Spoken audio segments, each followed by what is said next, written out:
All right, I want to talk about one example of something that we can now prove using Taylor series that's an interesting mathematical result that may come up in future math classes that you take.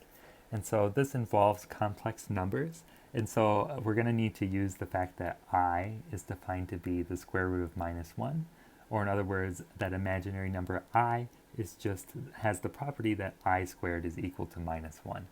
And so now my goal is going to be to substitute ix into the Taylor series for e to the x and figure out any patterns that I can find by doing this.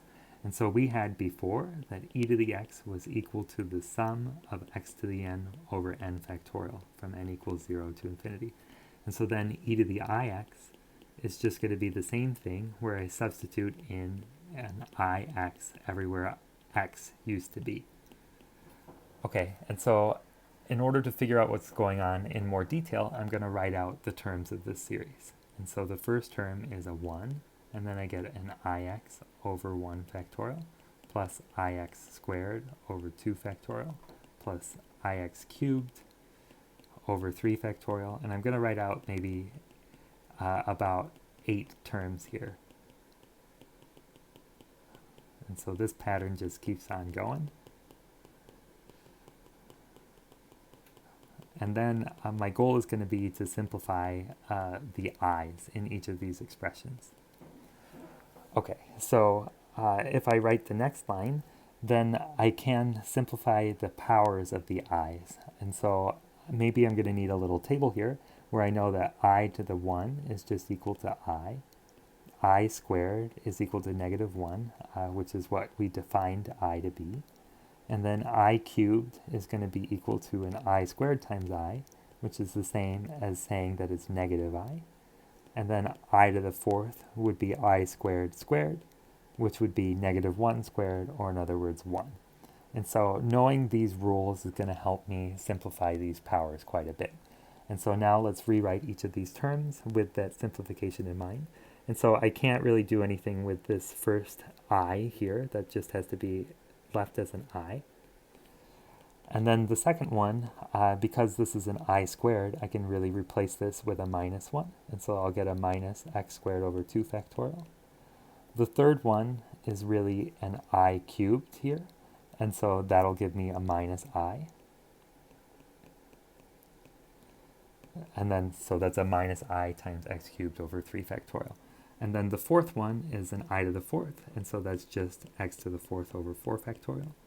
And now that I have I to the 5th, that's really the same as I to the 4th times I, and we know that I to the 4th is just equal to 1. And so in other words, I'm going to get just I out front again.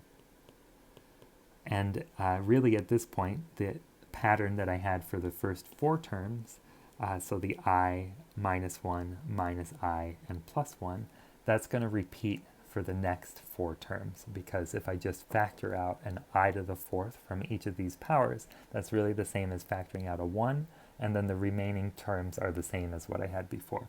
And so the next one should be minus x to the 6th over 6 factorial, minus I times x to the 7th over 7 factorial, and then plus x to the 8th over 8 factorial, and so on.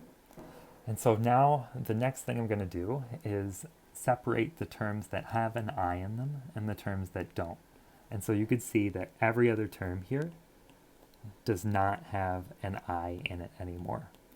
And so I'll just write those on the first line in green here. So that's 1 minus x squared over 2 factorial plus x to the 4th over 4 factorial minus x to the 6th over 6 factorial plus x to the 8th over 8 factorial, and then so on. And so we can pretty clearly see what the pattern is here, which is that the powers are increasing by even numbers every time, and the sign is alternating. And then on the next line, in a different color, I'll write out all of the terms that have an I in them. And so I'm going to factor out this I. And so the first term I have is x over 1 factorial, and then minus x cubed over 3 factorial, plus x to the 5th over 5 factorial, minus x to the 7th over 7 factorial, and so on.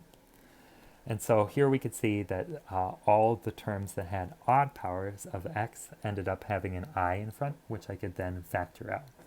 And so now the only thing that we need to do is observe that we have seen these two series before.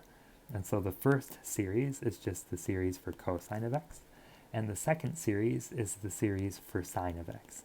And so that's telling me that overall then, e to the ix is really equal to cosine of x plus I times sine of x. And so this identity, e to the ix is equal to cosine x plus I sine of x, is called Euler's identity.